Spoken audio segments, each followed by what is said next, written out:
So this is actually an interesting time for me because I have very distinct and vivid memories of where I was 3 years ago at this point in my life. So 3 years ago, I literally had to flee from an abusive housing situation. I was staying with a complete stranger in a really nice apartment, but I didn't have my clothes. I didn't have my stuff, and I ended up spending a Labor Day weekend all by myself because my friend and his dog actually went to go see his family, and he barely knew me at the time, but he was one of those strangers who engaged in kindness towards me. So one thing I can tell you as a natural redhead who dealt with bullying growing up, one of the things I would tell my younger self is that you just have a bunch of wrong room problems. Like, you are so not in the right room. And I also say this for my niece. I say this for other people who are going through that right now. It's a wrong room problem, okay?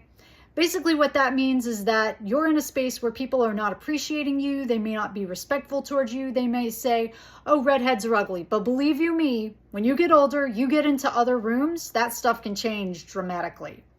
That actually did happen to me because when I went from high school to college, where I moved from a smaller city to a much bigger town, much bigger city, I couldn't even get over it. It was just like, oh my God, guys I'm crushing on are actually noticing me. I couldn't even believe it. So literally felt more valued, more respected, had a few people who respected me in my hometown, but when I went elsewhere, that changed dramatically.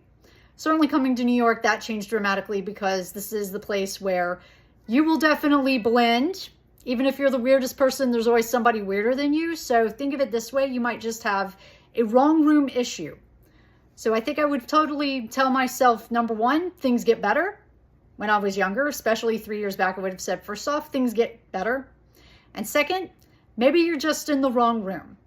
And I say this to anybody else who's dealing with that too. Eventually, you can choose to leave that room. You can go to other places and things can change dramatically for you. So hang in there. There's hope.